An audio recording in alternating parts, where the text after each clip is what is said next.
Isso daqui, então, é interessante para todo mundo saber, né, que são os tipos, então, sanguíneos, quem pode doar, quem pode receber, tá? Quem trabalha no Hemocentro também tem, geralmente, essas plaquinhas, tá, para informar para a população. Isso, geralmente, costuma cair em concurso também, tá, gente? Bom, é isso. Agora eu vou colocar aqui a outra que eu mandei aqui no grupo. Tudo bem, gente? Até então, falei um pouquinho da história para vocês. E agora, então, a gente vai conversar de alguns processos importantes aqui de etapas da transfusão, tá?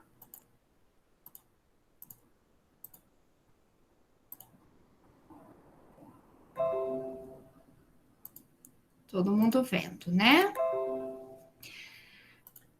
Bom, pessoal, o sangue, qual que é a sua composição, gente? Lá dentro do sangue a gente tem glóbulos vermelhos, a gente tem glóbulos brancos, a gente tem plaquetas, a gente tem uma série de componentes, então, que estão presentes no sangue. A gente não faz doação, por exemplo, só de bolsa, tá? De sangue. A gente pode fazer de todos esses componentes que estão presentes, tá? Qual que são as indicações básicas de uma transfusão, gente? Restaurar a capacidade de transporte de oxigênio, a capacidade de hemostasia do sangue, né? Que é isso?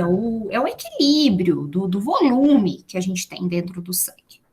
E restaurar também o volume sanguíneo, né? Então, por exemplo, teve uma perca grande por conta de um acidente, de um corte, enfim. E aí, diante disso, então, é indicado a transfusão. Nós temos uma série de regulamentos técnicos para esses procedimentos, tá, gente? Então, isso tem respaldo em lei, olha, a portaria de 2016, que redefine o regulamento de procedimentos técnicos de hemoterapia. A gente tem uma portaria da Anvisa também, que fala sobre todas as práticas do ciclo do sangue.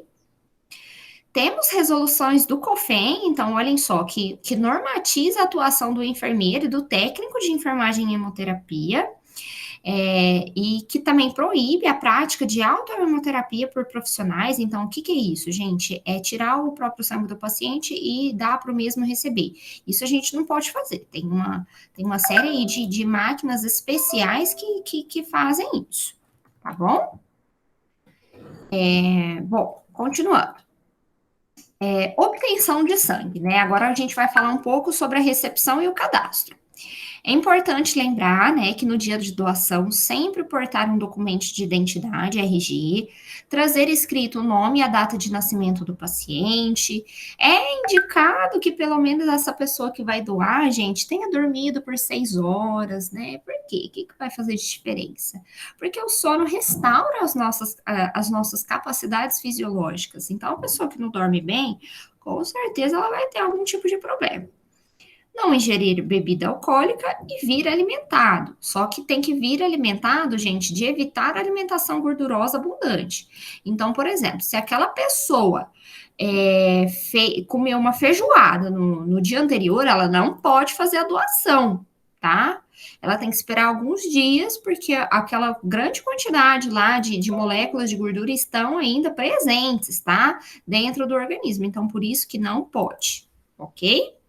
Não sei se já aconteceu isso com vocês, tá?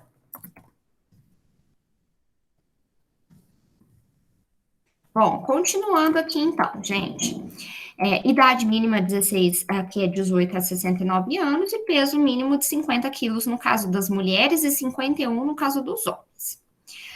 Bom, primeiro, pessoal, a gente vai fazer aquela pré-triagem, né? Onde verifica os sinais vitais, onde faz um exame rápido de hematócrito e da quantidade de ferro no organismo. Quem já doou sabe que é assim. É um exame que sai na hora, tá? Avalia seu peso, sua altura. Depois dessa pré-triagem, vai para a triagem clínica, onde é aquela entrevista, gente, que eles vão verificar todas as suas condições de saúde, seus hábitos de vida, o intervalo entre as doações, que é muito importante. Por exemplo, no caso das mulheres, são 3 doações no ano e 4 para os homens, tá? Eles vão perguntar tudo nessa entrevista, gente. Quais são os seus hábitos de vida, se você já viajou para algum local, se você tem parceiro sexual, quantos parceiros sexuais você tem, se você tem alguma doença crônica, se você toma remédio, qual remédio você toma, eles perguntam tudo, gente, tudo, tudo, tá?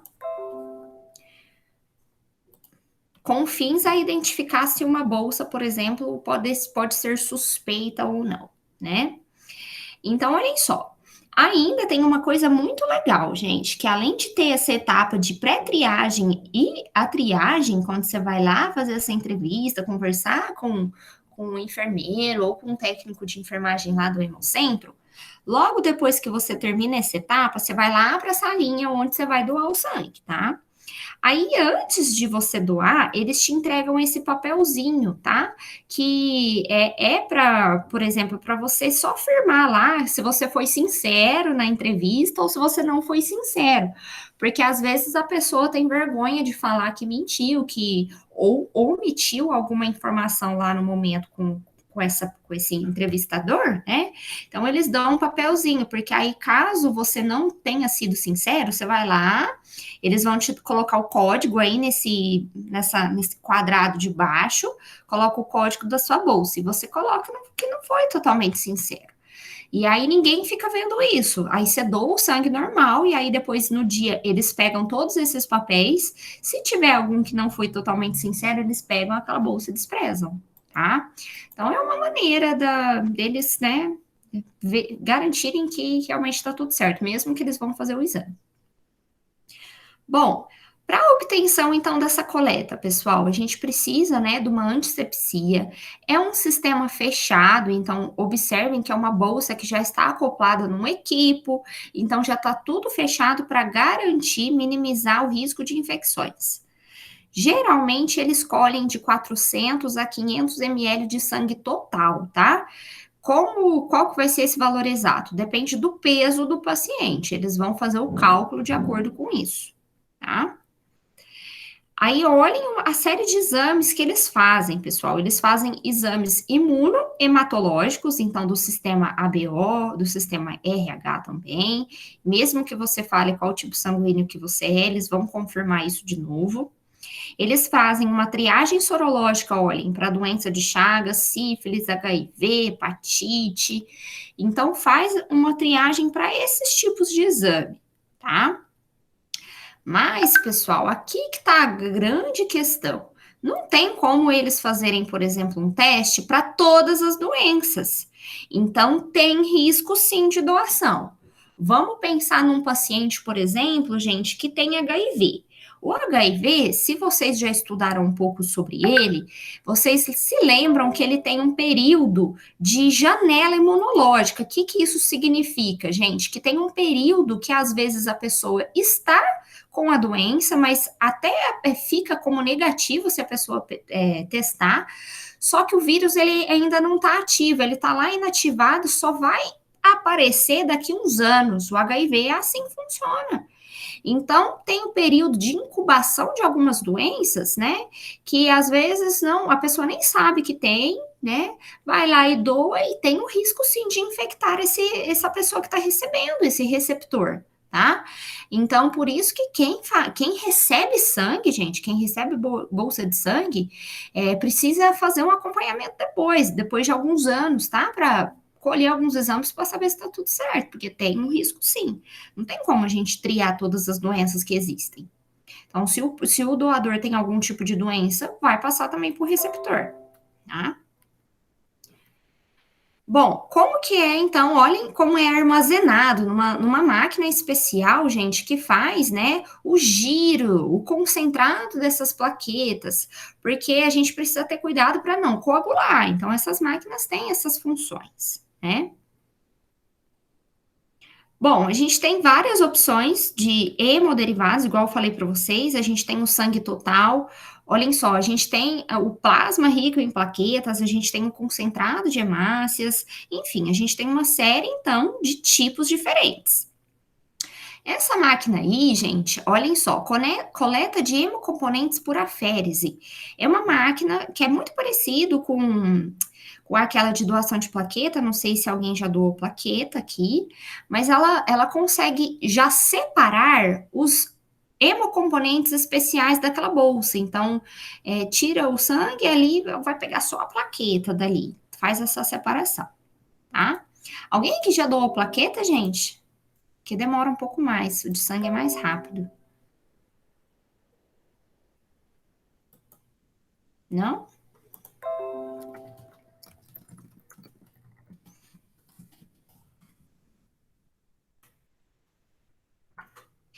Demora um pouco mais, tá, gente? A agulha também é maior. Bom, pessoal, então olha aqui que diferentes tipos que a gente tem. O concentrado de hemácias, sempre quando eu falar concentrado de hemácias, é a bolsa de sangue, tá? A gente tem o concentrado de plaquetas, ó, a gente tem plasma fresco e granulócitos, que são os glóbulos brancos. Agora vamos ver as indicações. Indicação, então, da bolsa de sangue, num caso de anemia, de hemorragias, né? Olha a sua conservação, gente, é numa geladeira de 2 a 4 graus Celsius.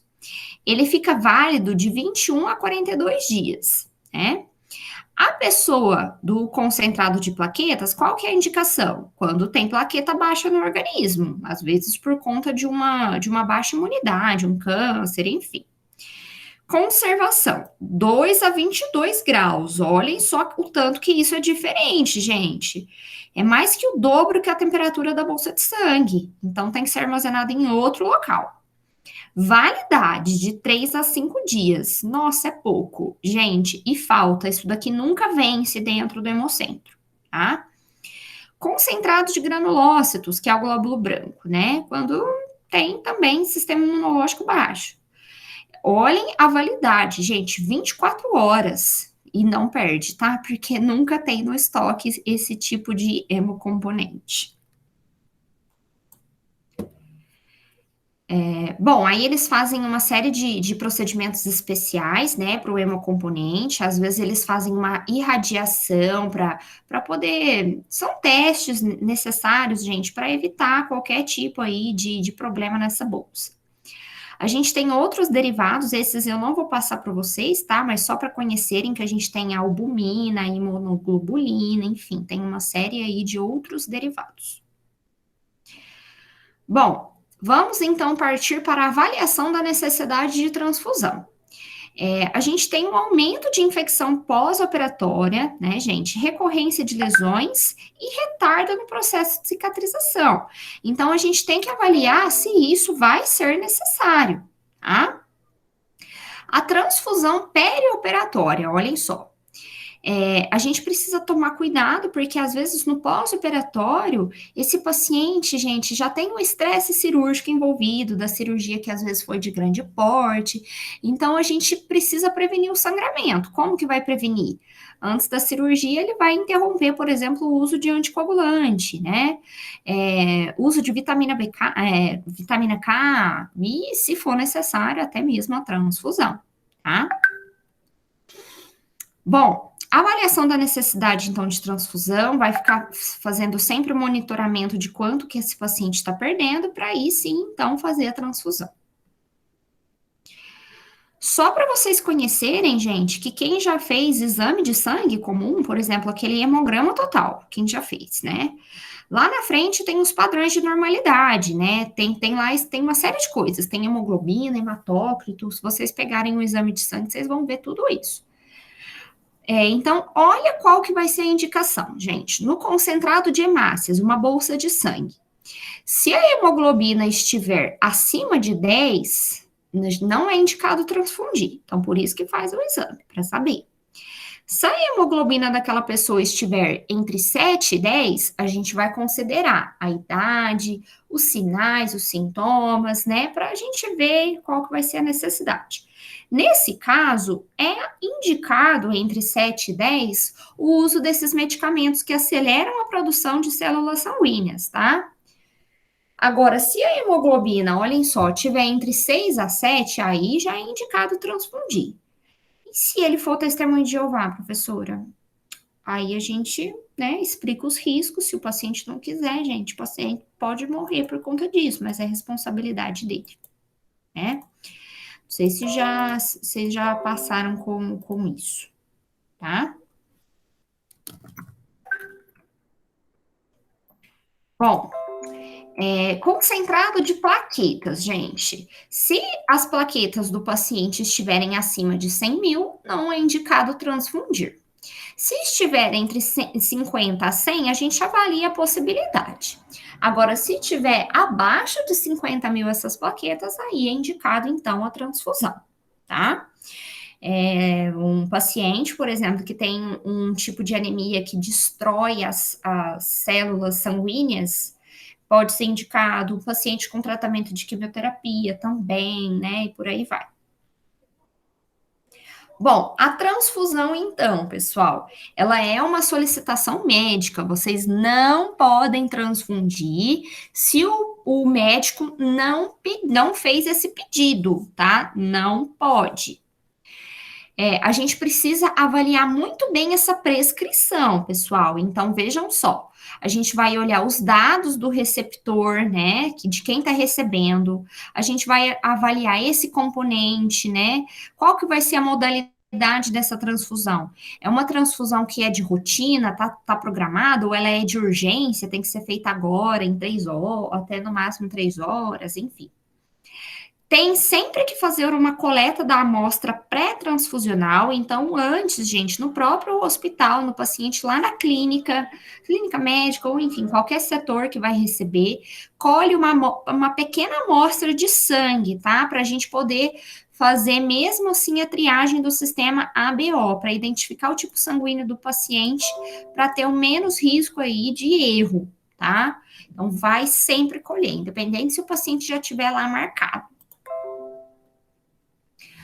Quais são os cuidados, gente, peritransfusionais? Peritransfusionais é durante a transfusão. Olhem só o que é importante da gente ver. Sempre verificar o sistema bolsa, prescrição, cartão. Então, a gente vai olhar a bolsa para ver se está íntegra, né? Pega mesmo a bolsa de sangue, vai lá, avalia se está certinha, se às vezes tem alguma bolsa danificada, né? Avalia a prescrição do paciente com a bolsa. Então, peraí, é o mesmo tipo sanguíneo, é o mesmo nome, e o cartão, obviamente, do doador, tá? Então, olhem só, a gente vai avaliar então a bolsinha, olhem só, tem um monte de informações aí, tem o código de barras que é necessário, para quê que a gente precisa disso? Porque caso dê qualquer tipo de problema, gente, depois no paciente, qualquer tipo de reação, a gente consegue triar essa bolsa com base nessas informações que já estão apresentadas, tá? Tudo bem, gente?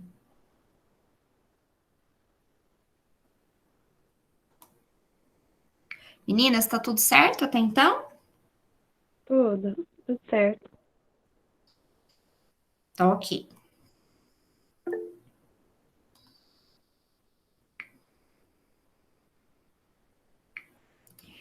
Aqui é o cartão do receptor, que vai ter todas as informações, tá? E outros cuidados peritransfusionais, já falei para vocês. Inspecionar, então, a bolsa, identificação do paciente e selecionar o equipo adequado. Meninas, não é qualquer equipo que a gente faz a transfusão, é o equipo especial de doação de sangue, tá? Não é aquele de medicação, não é o da dieta, esse tipo de equipo, tá? Que ele é de micras, né? Ele retém coágulos, né? E agregados. Então, é o equipo específico para doação. Bom, agora eu estou entrando num ponto muito importante, hein, pessoal? Isso daqui tem que saber. Não só para a prova, que eu também vou pedir, mas para a vida, tá? Então, olhem quais são os cuidados, então, peritransfusionais. O que vocês precisam saber antes de fazer uma transfusão? Primeiro, evitar aquecimento, né, daquela bolsa.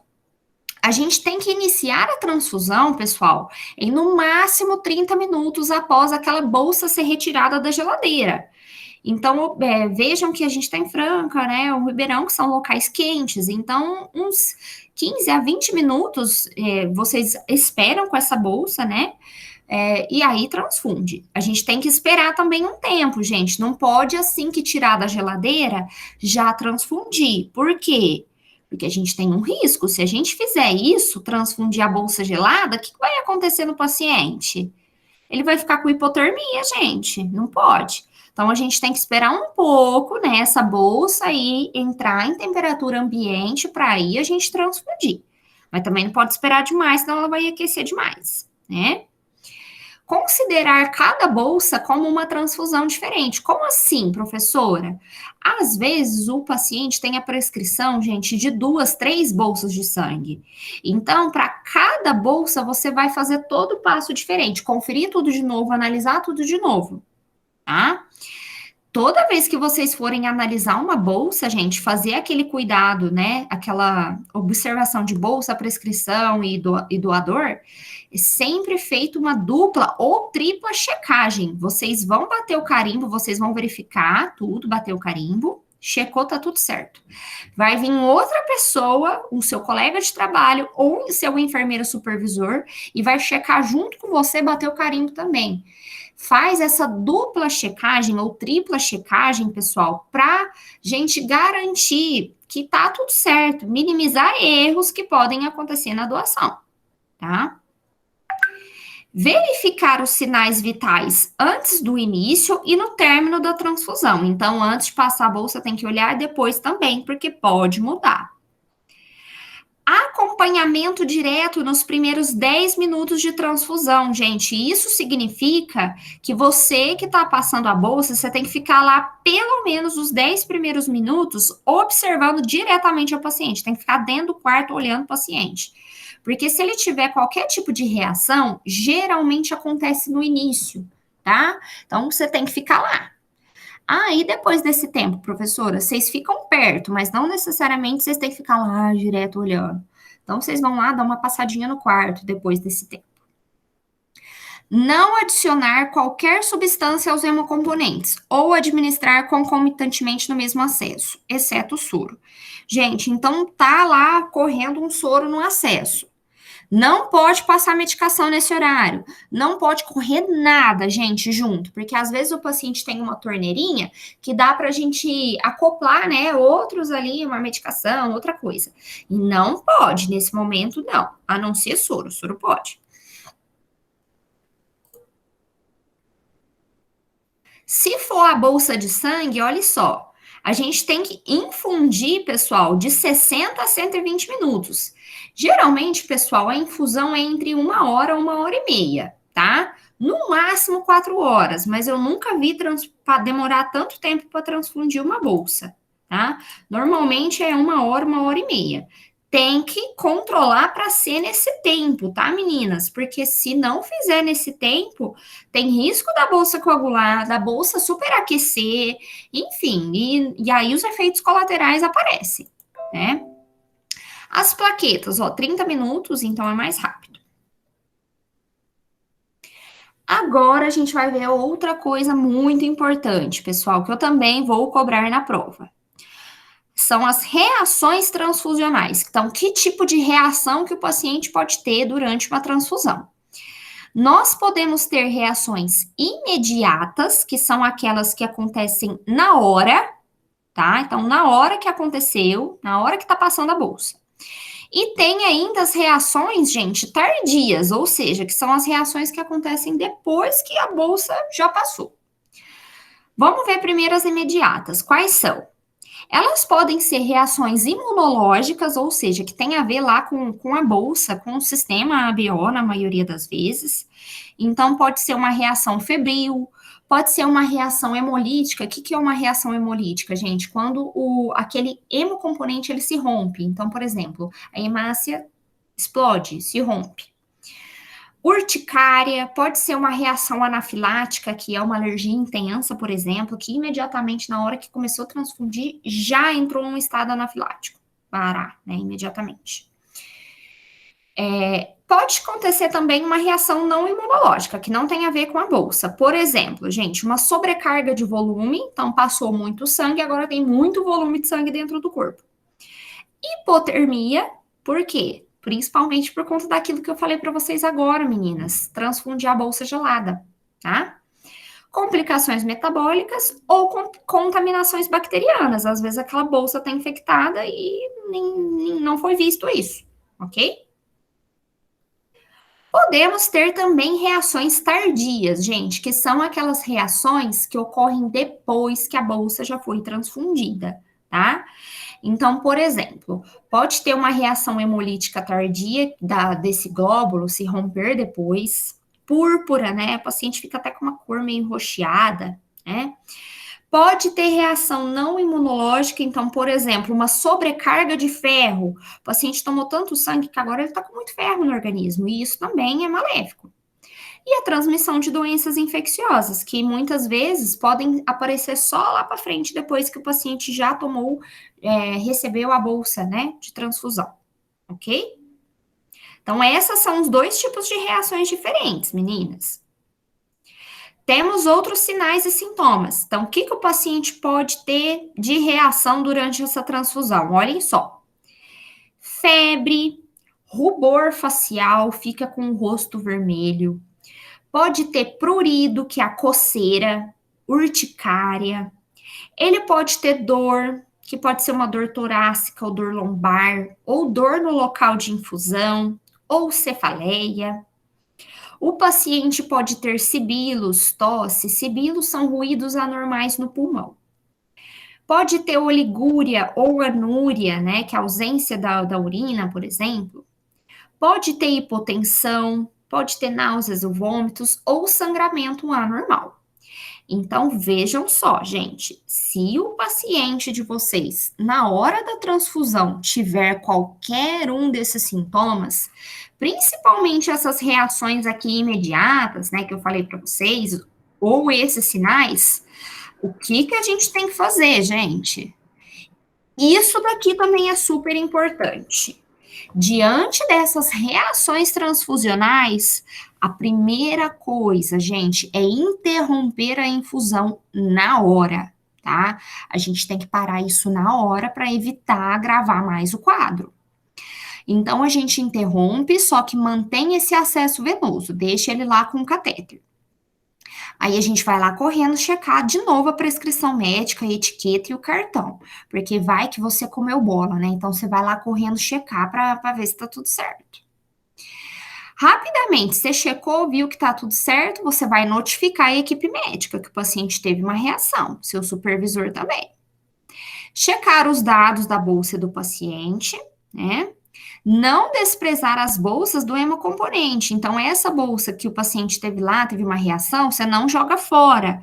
Você vai encaminhar para o serviço de hemoterapia para eles analisarem se teve alguma coisa de errado que eles não viram nos processos de segurança anteriores, tá? Coletar a amostra de sangue e de urina, se às vezes o médico pede, tá? Se ele pedir. Suporte ventilatório se necessário. Gente, esse suporte ventilatório, ele na grande maioria das vezes, ele só vai acontecer quando o paciente tiver uma reação anafilática, tá? Então, o paciente às vezes recebeu um sangue que não é do mesmo tipo sanguíneo dele, e aí, por conta disso, entrou numa reação alérgica intensa, né? Teve uma parada, vai precisar entubar, então por isso que é o suporte ventilatório. Se isso aconteceu, gente, é erro da enfermagem. É erro porque não viu que a bolsa era do sangue, do tipo sanguíneo diferente, enfim. Só não vai ser erro de vocês caso aquela bolsa esteja identificada de forma inadequada, tá? E medicação se for necessário.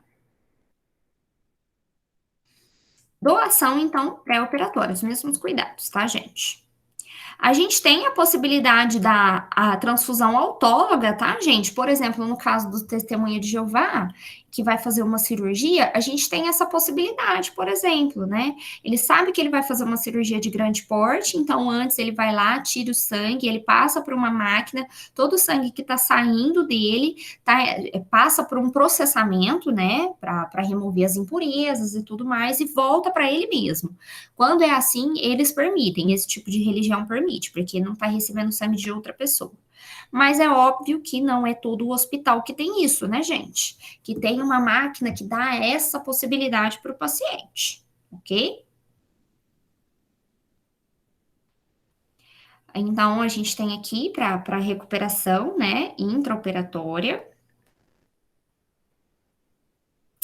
E, por enquanto, sobre esses cuidados, gente, é isso. Alguém tem alguma dúvida, gente, sobre essa parte?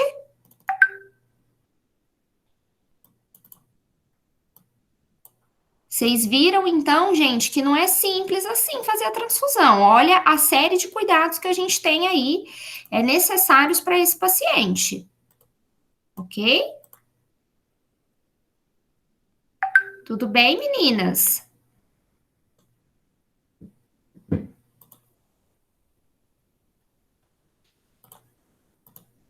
Tranquilo?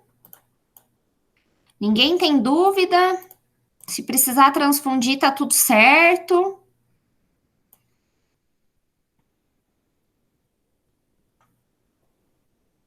Bom, pessoal, eu tenho aqui algumas perguntinhas, vou até mostrar para vocês. E aí, que mais para ajudar a estudar, né? Peraí. Eu quero que vocês tentem responder, ó, quais são os principais cuidados de enfermagem na transfusão e os passos de segurança. Então, eu falei de uma série de passos aqui para vocês agora. Tentem responder, então, essas perguntinhas, e aí na próxima aula a gente começa com essas perguntinhas, ok? Todo mundo entendeu, gente?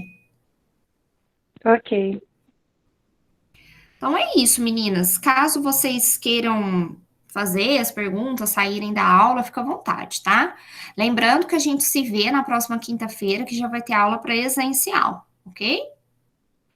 Aí essas perguntinhas a gente volta a conversar delas na próxima quinta.